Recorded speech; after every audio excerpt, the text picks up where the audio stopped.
तो बच्चों आज हम पोटेंशियल एनर्जी में आगे बढ़ने वाले हैं। अभी तक हमने क्या देखा, पोटेंशियल एनर्जी क्या होती है वो जाना, पोटेंशियल एनर्जी क्या होती है वो जाना बच्चों बिल्कुल क्लियरली, हाँ के ना। उसका equation U is equals to mgh yes. और फिर हमने देखा था relation between force and potential energy F is equals to -du/dx। और ये दो स्टेप कंप्लीट करने के बाद थर्ड स्टेप हम देखने वाले हैं वर्क पोटेंशियल एनर्जी थ्योरम। यानी स्टेप 1 में हमने U बराबर mgh देखा, स्टेप 2 में हमने F बराबर -du/dx और vector F is equals to minus grad U, और यू कैन राइट उल्टा डेल्टा और ग्रेड U। ये दो पार्ट हमने बिल्कुल कंप्लीट कर दिए, आगे ना। अच्छा यस तो स्टेप 3 आज हमारा है work potential energy theorem. Work potential energy theorem बच्चों हम आज ये पढ़ेंगे कि भाई वर्क पोटेंशियल एनर्जी कैसे आप समझोगे। तो अलग अलग तरीके हैं बच्चों आपके पास समझने के, या आप इस इक्वेशन से समझ सकते हो, या आप लॉजिकल इक्वेशन से भी समझ सकते हो। इससे समझाना है तो dx इधर लेके जाओ, बिल्कुल सीधा हिसाब है। देखो we all know relation between force and PE F is equals to -du/dx बच्चों। अब देखिए यहाँ पे du को सब्जेक्ट बना लीजिए तो क्या हो जाएगा F dx। अब आप इंटीग्रेट कीजिए, यानी x1 या xi पोजीशन पे पोटेंशियल एनर्जी ui है और x फाइनल पोजीशन पे पोटेंशियल एनर्जी u है। तो इसी लिमिट पे आप इंटीग्रेट करो, इंटीग्रेटिंग इसी लिमिट पे तो आपको मिलेगा du ui से uf is equals to minus integration f dx from xi to xf। आपको पता है बच्चों du के साथ 1 मल्टीप्लाई में और 1 का इंटीग्रेशन u होगा, और जब आप लिमिट रखोगे तो uf माइनस ui हो जाएगा। अरे हाँ के ना बच्चों, यस और नो? यस बिल्कुल, ये समझ में आया ना। du है, इसके साथ मल्टीप्लाई 1 है, और आपको पता होना चाहिए जब 1 मल्टीप्लाई होता है तो इंटीग्रेशन वही होता है जिसके रिस्पेक्ट में आप इंटीग्रेशन कर रहे हो, x। ओके 1 dx तो x, लिमिट जो होगी xi से xf या x1 से x2, finally you will get x2 minus x1। ऐसा कहीं पे देखो बच्चों तो डायरेक्टली लिख दो x2 माइनस x1, खत्म। यहाँ पे भी आपने देखा 1 है तो uf माइनस ui लिख दो, इसको आप वर्क बोलोगे, इसको आप वर्क बोलोगे, work done by variable force, integration f dx। अब इसको आप डेल्टा u बोल सकते हो और इसको w बोल सकते हो, पर आगे माइनस है तो यहाँ पे आप माइनस कर सकते हो। ये हो गया वर्क पोटेंशियल एनर्जी थ्योरम, आगे ना। यस और नो? बिल्कुल क्लियर, बिल्कुल क्लियर बेटा। ऊपर थी नहीं। बिल्कुल क्लियर, बिल्कुल clear. Work potential energy theorem, पक्का ना? अब किसी को क्वेश्चन आएगा दिमाग में कि सर काइनेटिक एनर्जी का तो डेल्टा K होता है, पोटेंशियल एनर्जी का माइनस डेल्टा U क्यों हुआ? होता है कि? बोलो हाँ के ना बच्चों। तो एक क्वेश्चन आपका होगा वाई, हाँ delta K is equals to W and delta U is equals to W, but यहाँ पे माइनस। ऐसा क्वेश्चन है यह क्वेश्चन दिमाग में आया कि नहीं? नहीं आया तो छोड़ देते हैं, आया है तो करते हैं, नहीं आया तो छोड़ देते हैं। आया कि नहीं? बोलो बच्चों, क्वेश्चन मार्क आया कि नहीं दिमाग में? ग्रेविटी का अगेंस्ट होता है इसलिए माइनस होता है। Very good. गलत जवाब। आपको बात बताई जाएगी, डोंट वरी। ये बाल है, बाल। हिंदी में इसको कहते हैं बाल। ये वाला बाल नहीं, बॉल। ये है बच्चों बॉल। इस बॉल को m मास रखिए और इसको रखिए h हाइट पे। तो यहां से यहां लेके गए, तब इसकी यहां पे अगर इनिशियल सोचो पोटेंशियल, तो क्या लिखोगे? mgh। और इनिशियल काइनेटिक क्या लिखोगे? 0। यस और नो?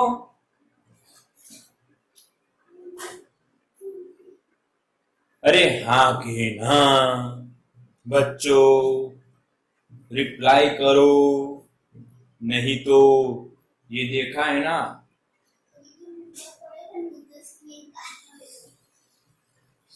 ओके ओके ओके,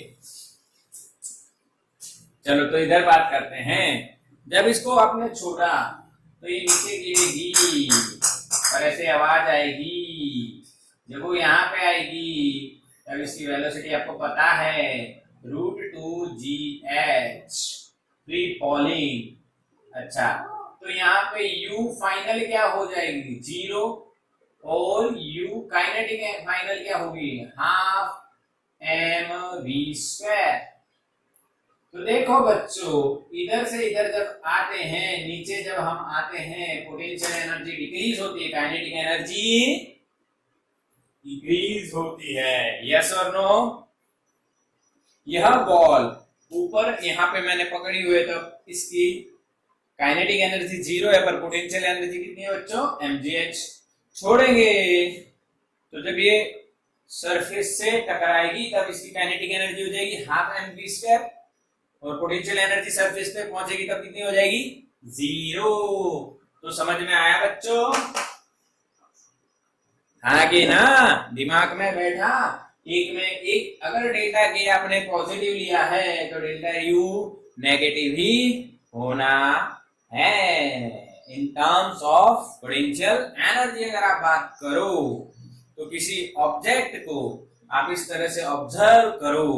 हाँ, ये फ्री फॉल है बच्चों, फ्री फॉल। दूसरा हमने थ्रो भी पढ़ा हुआ है चैप्टर 3 में।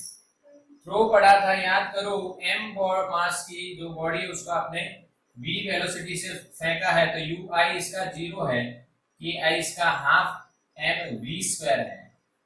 जैसे वो ऊपर जाती है बच्चों, जब वो यहाँ पे पहुंचती है तो u फाइनल हो जाता है mgh। मान लो h हाइट पे गई और इस दौरान वो रेस्ट पे आ जाएगी फाइनली ऊपर, तो फाइनल काइनेटिक एनर्जी इज 0। तो देखो, पोटेंशियल बढ़ी और काइनेटिक एनर्जी घटी। समझ में आया? आगे ना, तो ये कुत्ता बिल्ली वाला खेल हो गया। एक बढ़ता है, एक घटता है, एक बढ़ता है, एक घटता है, अजीबोगरीब, यानी लड़ाई वाला हो गया। अच्छा, लड़ाई हो रही है, तो लड़ाई हो रही। तू बढ़ा, एक बढ़ा, दूसरा। सर तो हम u के लिख सकते हैं?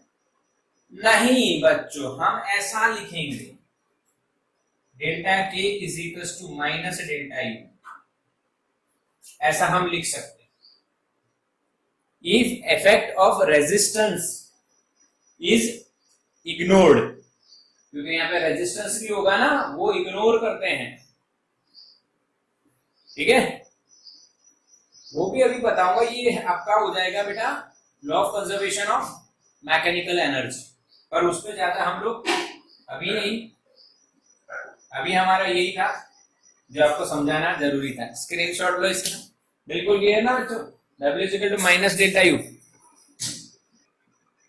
तो बच्चों, स्टेप नंबर 4, स्टेप नंबर 4 में बच्चों हम लोग पढ़ेंगे एक कर्व, इसको हम बोलेंगे पोटेंशियल एनर्जी कर्व, और उसके साथ मैं आपको इक्विलिब्रियम बताऊंगा। क्या बताऊंगा? इक्विलिब्रियम कंडीशन, वो स्टेबल है या अनस्टेबल है, न्यूट्रल है, क्या है, देखते हैं। इसको समझना है, बस समझना है। तो यहां पर मैं पोटेंशियल एनर्जी का एक्स के वर्सेस अगर ग्राफ बनाऊं तो ध्यान से सीखना है। यहां पे ऐसा कर्व है भाई, ये पॉइंट ए है, ये पॉइंट बी है, और यहां पे पॉइंट सी है। ऐसे कोई कर्व है। और यहां पे आपको एक और बात नोट करनी है, मैं आपको पोटेंशियल एनर्जी कहां मैक्सिमम और कहां मिनिमम होती है, ये तरीका भी साथ में पैरेलली यहां पे सिखाऊंगा। किसी भी फंक्शन का हाउ टू फाइंड मैक्सिमम और मिनिमम,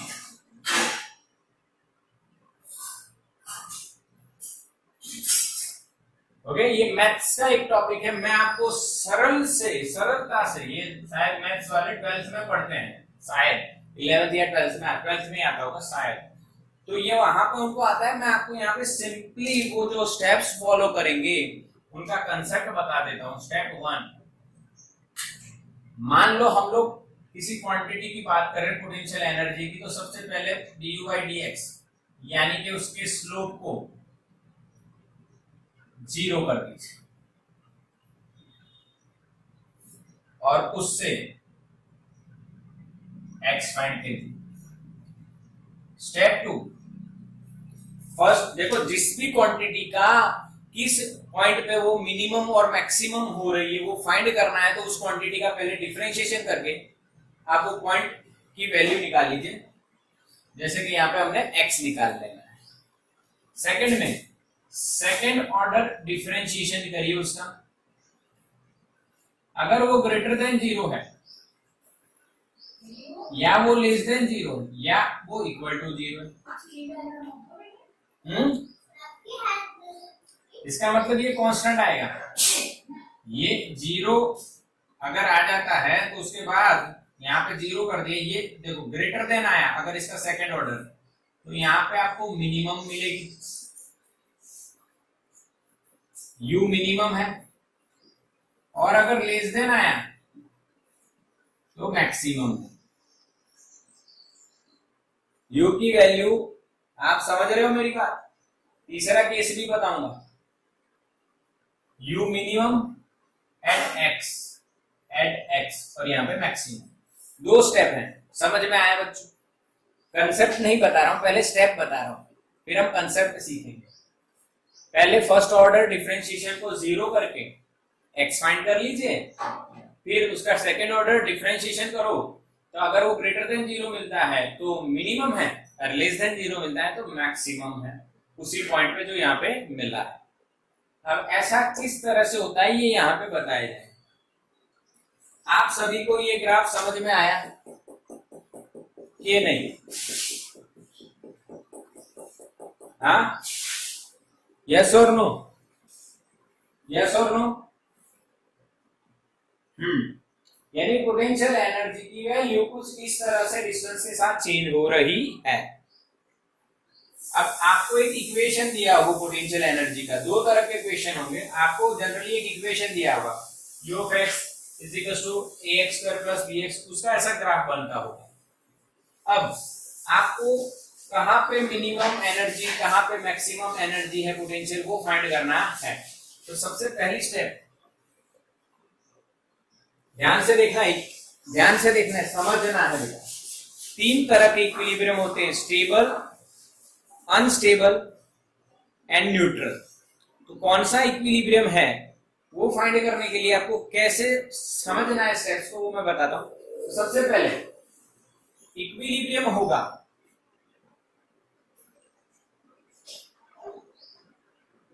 तो आप पहले पढ़ चुके हो फोर्स क्या होना चाहिए, 0। आगे ना, और equilibrium force must be 0। Yes और नो, एग्री और नॉट। पढ़े हो, कहां पे पढ़े हो, याद करो। क्लियर दिख रहा है ना बच्चों? वीडियो रिकॉर्डिंग क्लियर हो रही है? Clear? Yes yes yes, very good very good, दिख रहा है clear? Okay, for equilibrium F is equal to 0 होना चाहिए। तो negative of du by dx, F यानी negative of du by dx is equal to क्या होगा, 0। और इसको हम स्लोप बोलते हैं। आगे ना, तो इक्विलिब्रियम जब होगा, जब u versus x graph, slope of u versus x graph 0 हो जाए। अब वो स्लोप कहां कहां 0 हो सकता है वो मैं आपको बताता हूं। यहाँ पे आप टेंजेंट ड्रॉ करो तो इसका स्लोप 0 है। यहाँ पे आप टेंजेंट ड्रॉ करो तो इसका स्लोप 0 है। यहाँ पे आप टेंजेंट ड्रॉ करो तो इसका स्लोप 0 है। तो तीनों जगह स्लोप 0 आएगा। यस और नो बेटा? ऐसी तीन जगह ए बी सी, तीनों जगह स्लोप 0 आएगा। तो यहाँ पे या तो मिनिमम हो सकता है या मैक्सिमम, यहाँ पे मिनिमम है, यहाँ पे मैक्सिमम, यहाँ पे न्यूट्रल है। तो ऐसा करने के बाद आपको d square u by dx करना है। तो case 1 d square u by dx square, d square u by dx square अगर ग्रेटर देन 0 आए, यानी इसका मतलब क्या, du बाई dx तो 0 है, पर उसका सेकेंड ऑर्डर डिफरेंशिएशन आपने किया, सेकेंड ऑर्डर डिफरेंशिएशन आपने किया, यानी उसका चेंज जो हुआ वो इंक्रीज हुआ, चेंज जो इंक्रीज हुआ। यस और नो? आगे ना केस 2 में क्या होगा, यही लिख देते हैं हम लोग। केस 2 में क्या होगा, d square u by dx square is less than 0, यानी उसका जो 0 मिलने के बाद, स्लोप 0 होने के बाद जब उसका चेंज हमने देखा विद रिस्पेक्ट टू x तो वो घटा। और तीसरा केस, जो d square u by dx square है वो ना ही बढ़ा ना ही घटा, उतना ही रहा। यस और नो? आफ्टर द मिनिमम और मैक्सिमम वैल्यू, यानी स्लोप 0 होने के बाद उसका फिर से अगर आपने डिफरेंशिएशन किया तो या तो वो उसका वैल्यू बढ़ रहा है या तो घट रहा है या चेंज नहीं हो रहा है। अब पहले केस में वैल्यू बढ़ रहा है तो 0 स्लोप हुआ, या तो यहाँ पे और यहाँ पे, तो कौन से सिचुएशन में उसकी वैल्यू बढ़ रही है? उसके बाद देखो ए वाली सिचुएशन में यहाँ पे बढ़ रही है, तो वो पॉइंट जो हमें मिला यहाँ पे डिफरेंशिएशन 0 किया यानी स्लोप 0 हुआ, तो क्या वो यही है? तो यहाँ पे पोटेंशियल एनर्जी क्या लिखोगे आप? मिनिमम। आगे ना बच्चों समझ में आया? आगे ना ये वाला समझ में आया? क्यों मिनिमम हुआ ग्रेटर देन मिलने से? क्योंकि अगर d square u by du by dx 0 आया और फिर उसका second order differentiation greater than 0, यानी ये ऐसे बढ़ा, और कोई चीज कहां से बढ़ेगी? मिनिमम से। नीचे से ही तो ऊपर जाएगी ना, तो यानी आप कहां थे? मिनिमम पे। पक्का? यस और नो? यस और नो बच्चों? बिल्कुल क्लियर? यस। तो जब पोटेंशियल एनर्जी मिनिमम होती है तो इसको बोला जाएगा बच्चों इक्विलिब्रियम तो है, पर कैसा? Stable equilibrium. Stable equilibrium, stable, एकदम stable, because potential energy is minimum. जब पोटेंशियल एनर्जी मिनिमम होती है तो उसको स्टेबल पोजीशन बोली जाती है। आप सो रहे हो तो आपकी पोटेंशियल एनर्जी मिनिमम है, पर आप खड़े खड़े सो रहे हो तो आप गिर सकते हो क्योंकि आपकी पोटेंशियल एनर्जी बढ़ चुकी है, कि आपका सेंटर ऑफ मास यहाँ है तो इतना पोटेंशियल एनर्जी है। हाँ, समझ रहे हो कि नहीं? जैसे जैसे पोटेंशियल एनर्जी बढ़ती जाती है वैसे स्टेबिलिटी घटती जाती है। हाँ कि ना? यस और नो? ऊंचाई पे जाने से डर लगता है बच्चों, क्यों? बिकॉज पोटेंशियल एनर्जी बढ़ती है तो अनस्टेबिलिटी इंक्रीज हो जाती है। अब देखो बच्चों, आपने स्लोप फाइंड किया और 0 आया, तो यानी इन तीनों में से कुछ हो सकता है, बट उसका second order differentiation less than 0 आया, यानी कि उसका चेंज जो है वो घटा। तो कहां से घटेगा? मैक्सिमम पे से। वो यहां पे हो रहा है, देखो ये बात हो गई एट ए, ये बात हो जाएगी एट बी। तो पोटेंशियल एनर्जी मैक्सिमम कही जाएगी, जिस पॉइंट की वैल्यू यहां पे आप फाइंड करोगे एक्सी, उस पे मैक्सिमम कही जाएगी। और पोटेंशियल एनर्जी मैक्सिमम है तो ये बच्चों अनस्टेबल इक्विलिब्रियम है, अनस्टेबल इक्विलिब्रियम है। बोलो हाँ के ना बच्चों? अब देखो तीसरे केस में स्लोप 0 मिला, यानी तीन केस में से कुछ भी हो सकता है, पर अगर उसका rate of change with respect to X देखा आपने, वो 0 मिला, यानी चेंज नहीं हो रहा है, फिर यहाँ पे आए तो सेम 0 ही, चेंज नहीं हो रहा है, ना बढ़ा ना घटा। यानी बच्चों पोटेंशियल एनर्जी क्या होगी बताओ? Minimum maximum? जल्दी से जल्दी से, मिनिमम या maximum? Reply fast. Potential energy is minimum और मैक्सिमम? न्यूट्रल? न्यूट्रल नहीं, कांस्टेंट। आगे ना, यहां पे जो थी वो ही यहां पे है, देखो यहाँ पे एक वैल्यू मिलेगी पोटेंशियल एनर्जी की, वो यहाँ पे भी, उसके बाद भी यही, तो कांस्टेंट है। तो ऐसे इक्विलिब्रियम को बोलेंगे न्यूट्रल इक्विलिब्रियम।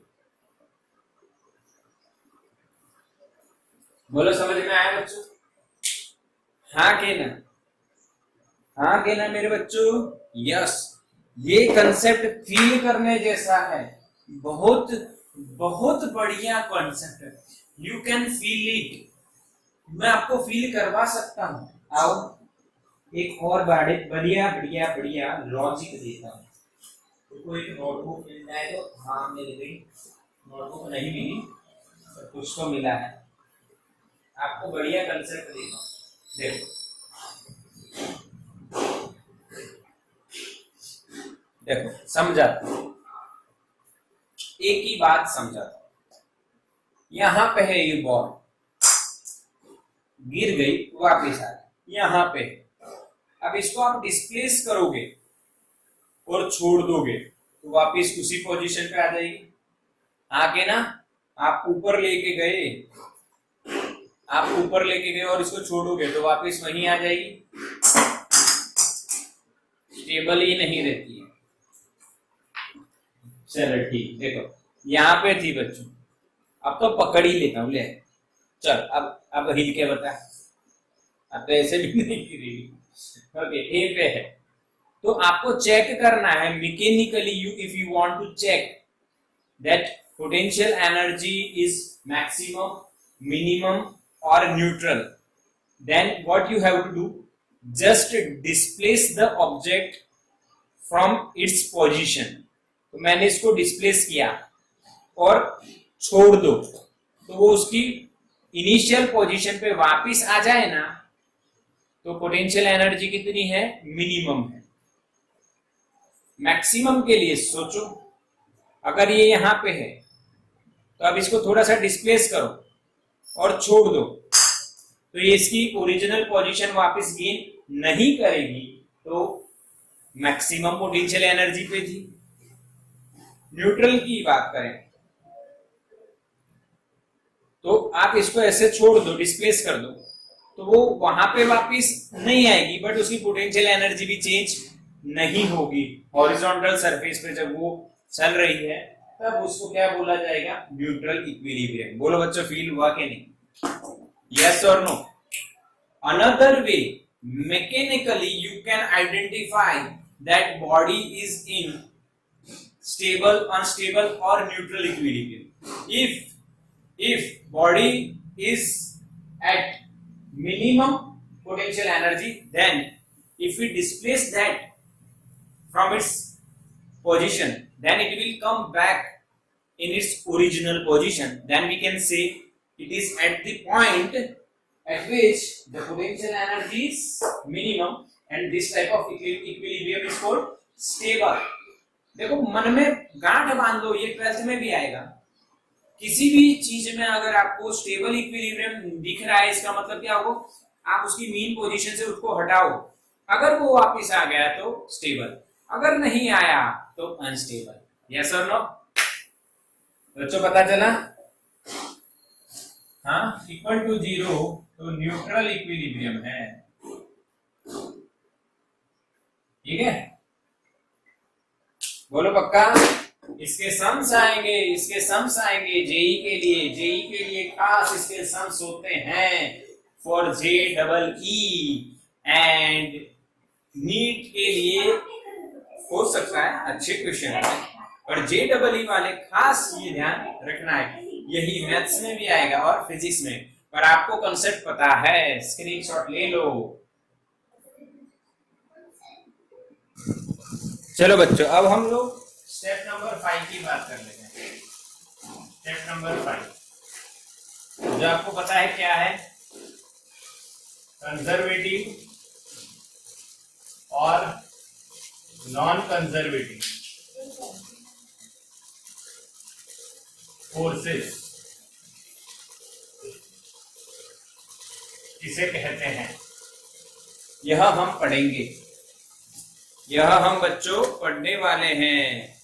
कंजर्वेटिव और नॉन कंजर्वेटिव फोर्सेस किसे कहते हैं। तो बच्चों सिंपल बात याद रखो, बिल्कुल सिंपल बात याद रखनी, जिस फोर्स के कारण होता हुआ वर्क पाथ पे डिपेंड नहीं करता है, उस फोर्स को कंजर्वेटिव फोर्स कहते हैं।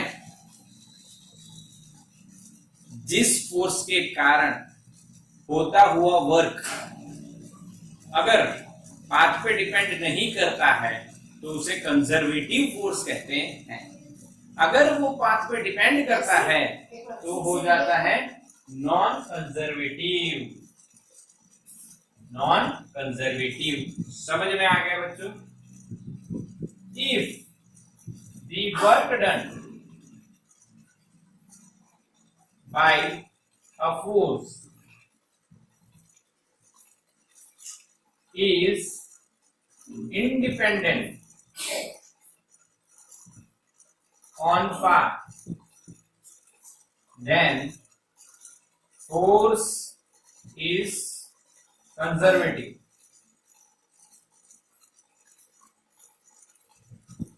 समझ में आया? बिल्कुल यस और नो, बिल्कुल क्लियर हुआ। If the work done by a force is independent of path और independent on path, then the force is called conservative. Force is conservative, otherwise it is non conservative. Yes, okay. Example बताया जाए तो बच्चों आपको अलग अलग example हो सकते हैं, हम 2 की बात करेंगे और एक ही मैं आपको बताऊंगा, सिखाऊंगा। पहले एक के बारे में बताते फिर दूसरे देखेंगे। तो पहला एग्जाम्पल लेते हैं हम ग्रेविटेशनल फोर्स।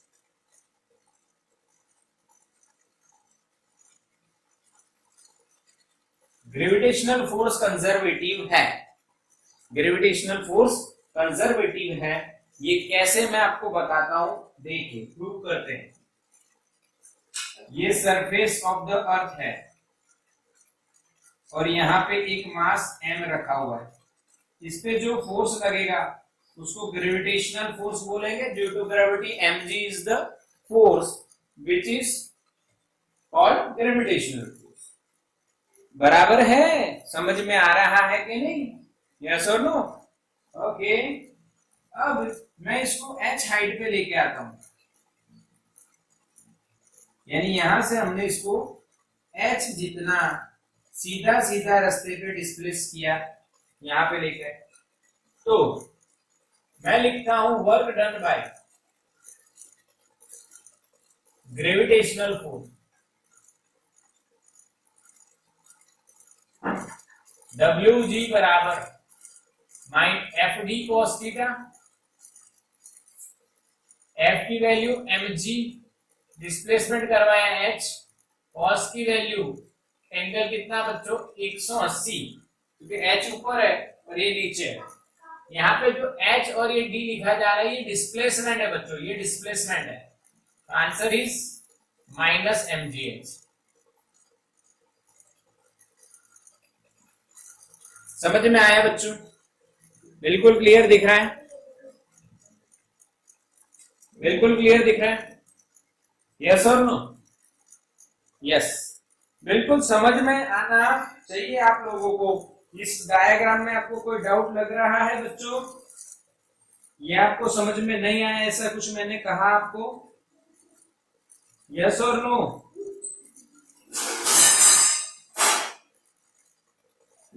क्लियर ना? समझ में आया कि नहीं? ये हम पहले देख चुके हैं कि नहीं बच्चों? बताओ, याद कर लो, याद कर लो। सही है? सही है, ये समझ में आ रहा है। अब मैं आपको बोलूं कि मैं इसको इस पाथ 1 पे इधर ले गया या फिर इस पाथ 2 से इधर ले गया या फिर इस पाथ 3 से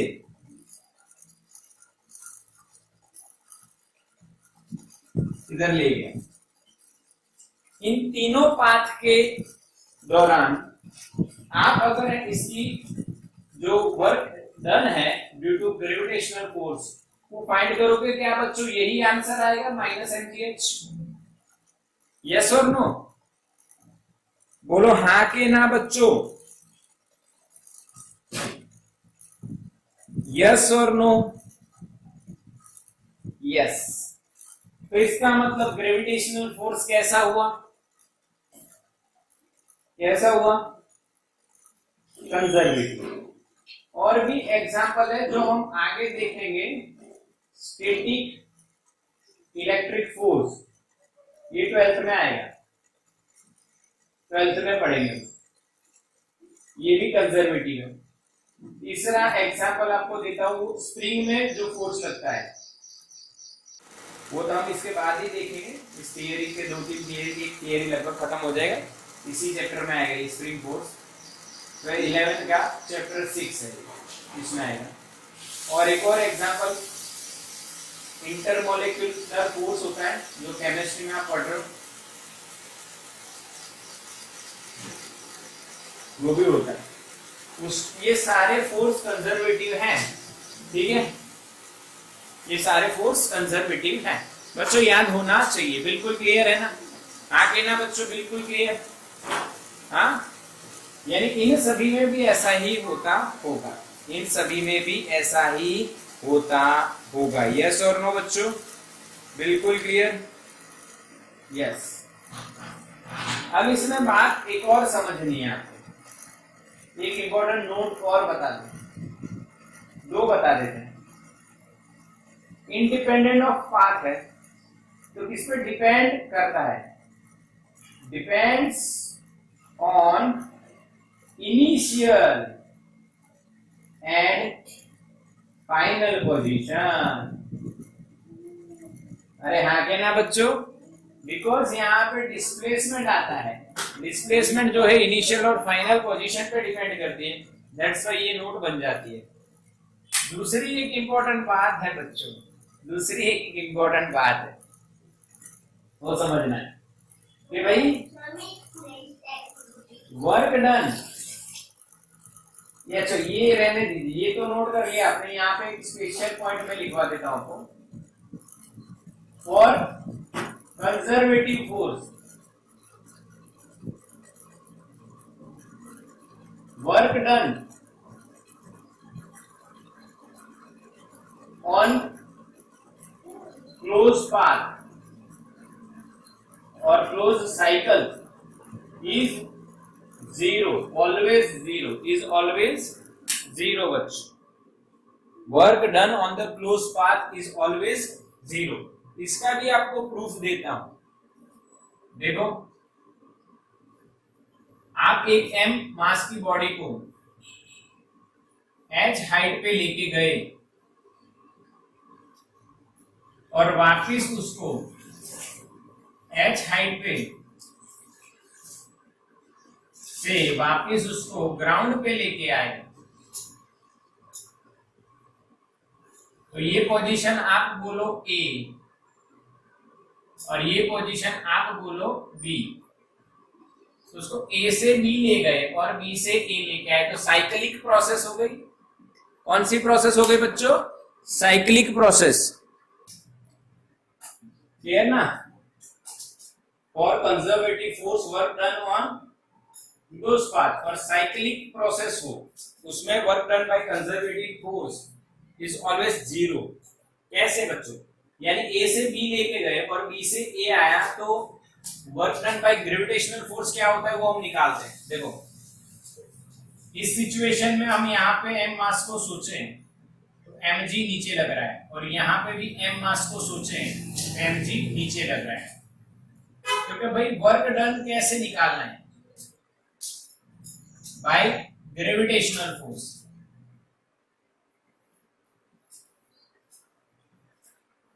अगर आप निकालो बच्चों तो आपके पास दो रास्ते हैं, A to B और B to A। तो W A to B क्या लिखोगे आप? बताओ। mg नीचे है, h ऊपर है, ऑपोजिट डायरेक्शन, यानी माइनस mgh। सही है? और जब B to A आते हो तब क्या हो जाएगा? देखो, mg भी नीचे है और डिस्प्लेसमेंट भी नीचे है, तो mgh प्लस हो जाएगा।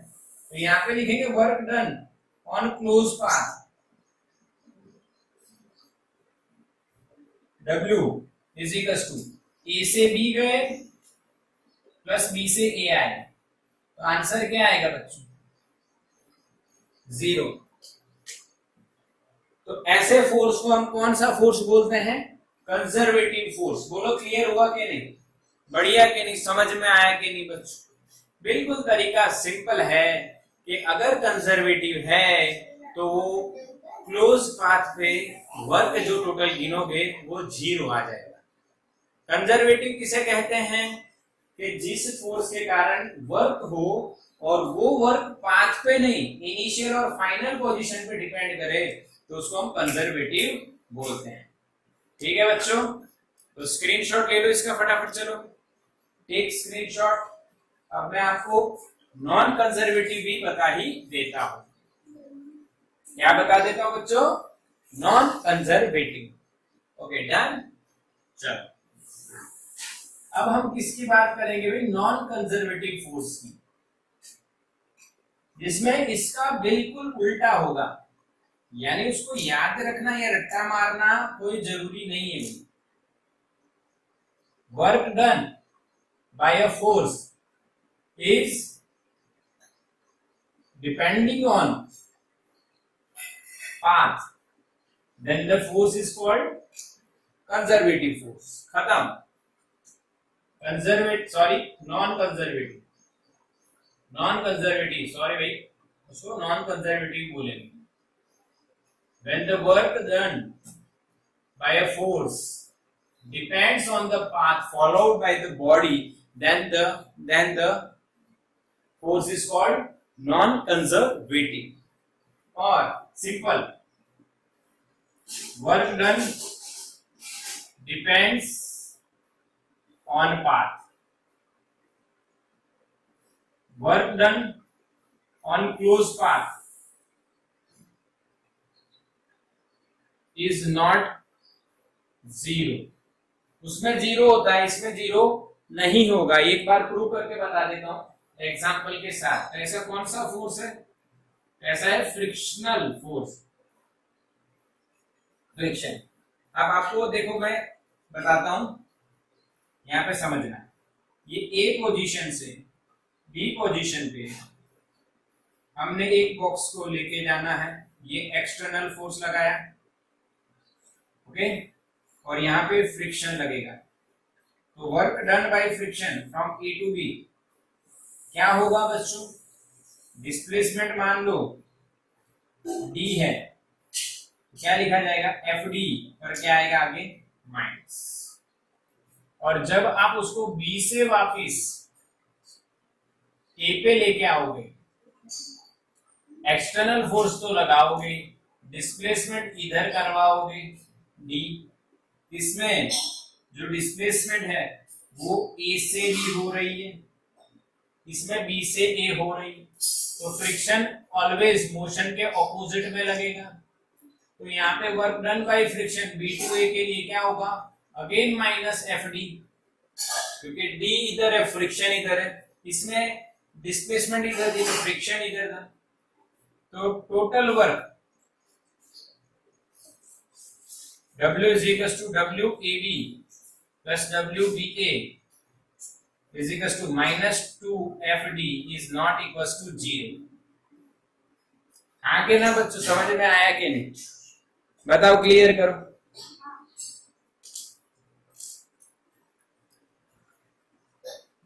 क्लियर के नहीं ये पूरा?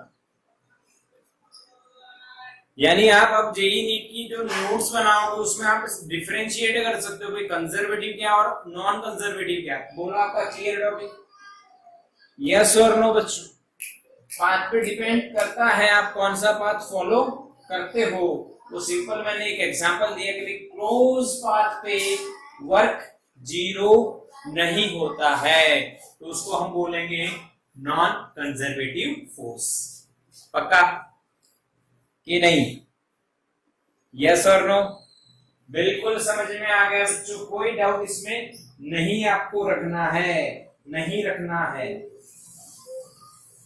अब एक छोटी सी बात आपको बता देता हूं। आप बच्चों फोर्स दो टाइप के पढ़ते हो, एक रिपल्सिव और दूसरा एट्रैक्टिव। यानी ग्रेविटेशनल फोर्स एट्रैक्टिव है, वहीं मैंने इलेक्ट्रिक फोर्स लिखा था अभी इलेक्ट्रिक फोर्स, तो उसमें दो सेम चार्ज हो, प्लस प्लस पोलैरिटी सेम हो तो रिपल्सन होता है, ऑपोजिट होता है अट्रैक्शन होता है।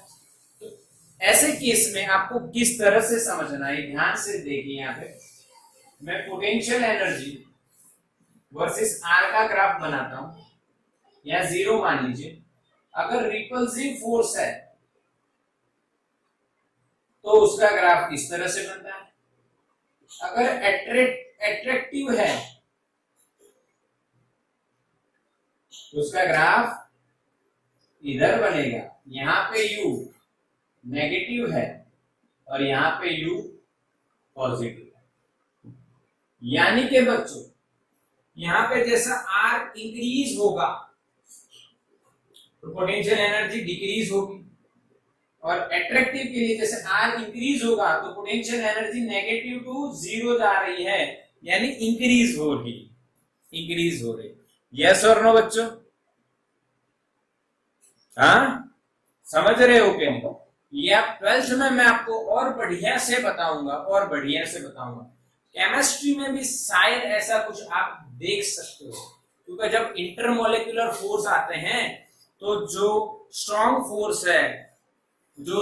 फोर्स है उसमें ऐसा होता है, उसमें ऐसा होता है। ठीक है, समझ में आया? स्क्रीनशॉट लो, इसका स्क्रीनशॉट लो।